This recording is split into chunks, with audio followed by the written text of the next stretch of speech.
Hello दोस्तों, स्वागत है आपका इस वीडियो में।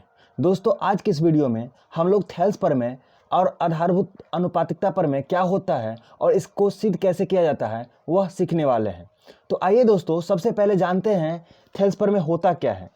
तो दोस्तों, यदि किसी त्रिभुज की एक भुजा के समांतर अगर कोई रेखा खींची जाए तो अन्य दो भुजाएं एक ही अनुपात में विभाजित हो जाती है, उसे ही थेल्स प्रमेय बोलते हैं। अब सिद्ध करने से पहले, ये तो हो गया थेल्स प्रमेय, ठीक है। अब सिद्ध करने से पहले इसको हमें समझना होगा और प्रूफ करना होगा। तो प्रूफ करने में हमें 3 पार्ट की जरूरत होती है। कोई भी थ्योरम या कोई भी प्रमेय प्रूफ करते हैं तो हम 3 पार्टों में प्रूफ करते हैं। सबसे पहला पार्ट वो होता है कि जो दे रखा है उसको फिगर के माध्यम से दर्शाना और उसको जैसे दे रखा है उसको अपने भाषा में लिख देना, ठीक है। सेकेंड भाग होता है रचना, जिसको हम कंस्ट्रक्शन बोलते हैं। और थर्ड भाग होता है आपका प्रमाण, मतलब प्रमाण करना, मतलब सिद्ध करना, ठीक है दोस्तों। तो सबसे पहले फर्स्ट पार्ट को हम जो मतलब दे रखा है उसको अपने भाषा में कैसे लिख सकते हैं।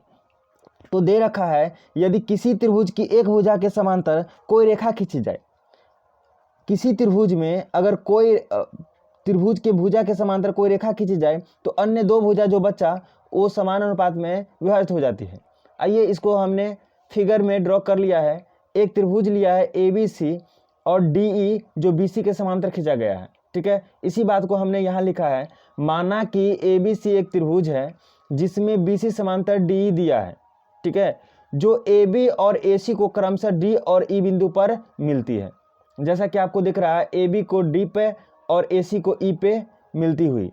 तो हमें सिद्ध करना है AD अपॉन DB और AE अपॉन EC, ठीक है। अब आपको जैसा कि सिद्ध करने से पता चल रहा होगा क्या कि हमें लाना है AD अपॉन DB। तो AD को गौर से देखिए, तो ये त्रिभुज है ADE और ये त्रिभुज है DBE। तो हमें लास्टली क्या निकालना है, हमें अगर ये चाहिए और ये चाहिए तो हमें त्रिभुज इसका ऊपर वाले का और त्रिभुज DBE का क्षेत्रफल चाहिए, ठीक है। तो क्षेत्रफल चाहिए तो हमें ऊंचाई भी चाहिए, क्योंकि क्षेत्रफल होता है किसी त्रिभुज का 1/2 गुने आधार गुने ऊंचाई। तो आइए हमने ये रचना कर दिया है कि देखिए रचना में क्या लिखेंगे। D से हमने DM लंब AC डाला, देखिए D से हमने DM लंब AC डाला और E से हमने EN लंब AB डाला और B को E से और C को D से मिला दिया। बस इतना ही रचना करना है। जब रचना हो जाएगा तो हमें प्रमाण में ध्यान देना है, सिद्ध करना है। सेकेंड पार्ट अपना कंप्लीट होने के बाद हम क्या करेंगे, प्रमाण करेंगे। तो हमें आपको थोड़ा मतलब आइडिया मिल गया होगा हम क्या करने वाले हैं और क्यों करने वाले हैं। तो हम त्रिभुज ADE का क्षेत्रफल निकालने वाले हैं क्योंकि हमें आधार ये चाहिए, और DBE का क्षेत्रफल चाहिए क्योंकि इसका आधार ये चाहिए। तो आइए लिखते हैं त्रिभुज ADE का क्षेत्रफल, ठीक है। नीचे में भी हम लिख देंगे AD बटा DB चाहिए, तो हम इसके जस्ट बट्टा में लिख देंगे, भाग दे देंगे त्रिभुज DBE का क्षेत्रफल। देखिए त्रिभुज का क्षेत्रफल होता है 1/2, आधार है आपका, आधार है AD और उस पर ऊंचाई है NE, ठीक है। तो आपका आधार होगा AD गुने NE, जस्ट नीचे में आ जाएगा 1/2, आधार हो गया DB। अब यहाँ एक बात समझने वाली बात है कि देखिए अगर हम बोल दें कि ये त्रिभुज है, ये त्रिभुज है, तो इसका लंब कहाँ होगा, तो लंब ये होगा। अगर जस्ट इसका ये अधिकोण त्रिभुज ले ले, तो ये कोई त्रिभुज है और ये अधिकोण त्रिभुज है, तो इसका लंब क्या होता है, इसके बढ़ाए हुए भाग पे लंब होता है, ये आपको पता होगा। तो ये त्रिभुज रहा, तो जस्ट ये त्रिभुज जरा देखिए, तो अगर हम इस त्रिभुज की बात करा जाए, ये त्रिभुज, तो देखिए अगर इसको ऐसे टर्न कर ले तो ये ऐसा त्रिभुज बन जाएगा, देखिए तो ऐसा त्रिभुज बन जाएगा। तो हम इस त्रिभुज को क्या बोल सकते हैं, अधिकोण त्रिभुज, और इसका लंब जो होगा इसके बढ़ाए हुए भाग पे NE होगा, ठीक है। तो यही करने वाले, इसका आदि क्या होता है, इसका त्रिभुज का क्षेत्रफल होगा 1/2 आधार DB और गुने ऊंचाई क्या हो जाएगा NE, ठीक है। NE आ जाएगा क्योंकि इसके बढ़ाए हुए भाग पे NE ही लंब है, ठीक है। NE से NE कट गया और 1/2 से 1/2 कट गया, क्या बचेगा AD अपॉन DB बचेगा, जो कि समीकरण फर्स्ट ले लेंगे। ठीक है, जिस प्रकार इस साइड किए हम लोग, जिस प्रकार इस साइड किए ये बट्टे ये, तो हम इस साइड भी निकाल सकते हैं। तो इसी प्रकार लिखेंगे, इसी प्रकार त्रिभुज AED का क्षेत्रफल, AED का क्षेत्रफल, और नीचे में त्रिभुज ये है ECD का क्षेत्रफल, त्रिभुज ECD का क्षेत्रफल। तो इसका हो जाएगा क्या, इसका भी 1/2, आधार हो जाएगा AE और ऊंचाई हो जाएगा DM। जस्ट नीचे में 1/2, इसका आधार हो जाएगा EC और ऊंचाई हो जाएगा अधिकोण त्रिभुज वाला DM ही। ठीक है, ये DM से DM कट जाना है और 1/2 से 1/2 कट गया, तो आगे आपका AE/EC जो कि समीकरण सेकंड हो जाएगा। अब जरा एक चीज ध्यान से समझिएगा, अब ये त्रिभुज ADE का है या AED का है, दोनों तो त्रिभुज का एक ही क्षेत्रफल, मतलब एक ही त्रिभुज का क्षेत्रफल है, तो ये ऊपर वाला इसका ऊपर वाला दोनों समान है।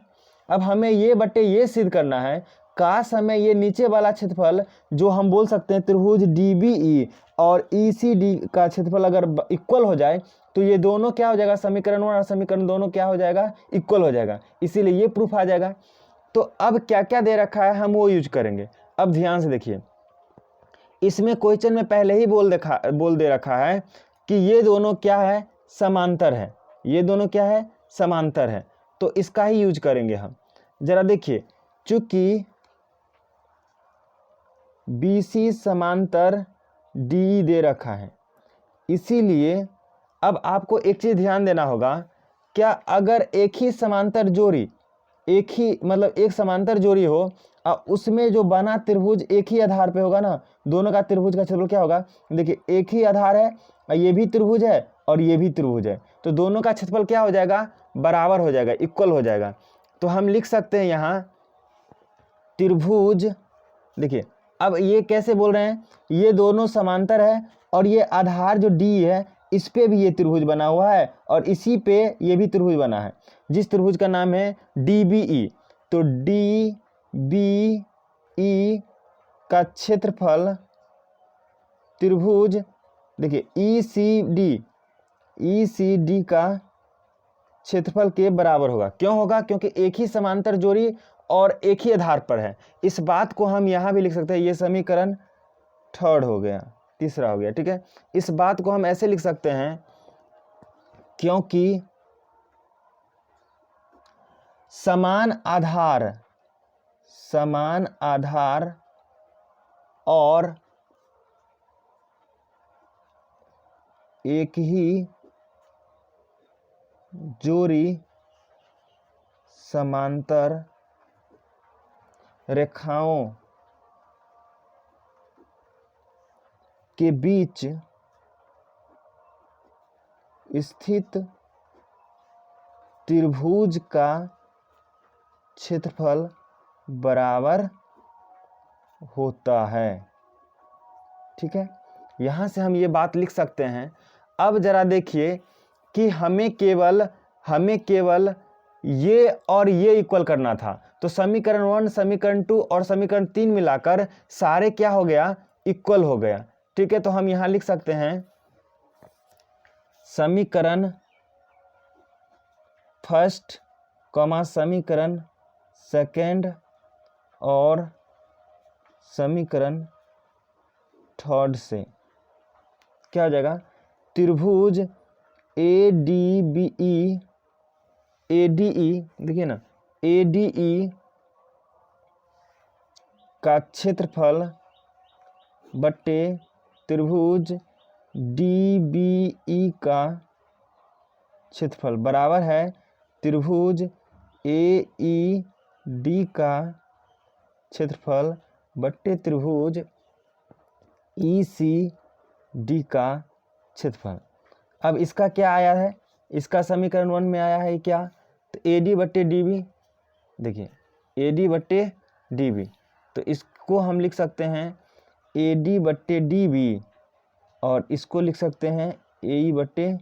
EC, और यही प्रूव करना था, जो कि हम लिख सकते हैं यहाँ प्रूव्ड या सिद्ध हुआ। दोस्तों मैं शुरू से दिखा देता हूँ एक बार मैंने कैसे करा है, आप स्क्रीनशॉट भी ले सकते हैं। तो कुछ ये इस प्रकार है, देखिए सबसे पहले मैंने प्रमेय को लिखा है और फिर उसको फर्स्ट पार्ट में इस फिगर को मैंने हूबहू इसको अपने भाषा में लिखा है। फिर सेकंड स्टेप में हम लोग ने क्या करा है, रचना करा है, फिर हम लोगों ने प्रूफ की ओर बढ़ा है। ठीक है, तो ऐसे करके दोस्तों ये आपका थेल्स प्रमेय प्रूफ हुआ। दोस्तों अगर वीडियो अच्छा लगे तो वीडियो को लाइक करें और चैनल पर नए हैं तो चैनल को सब्सक्राइब करें। धन्यवाद।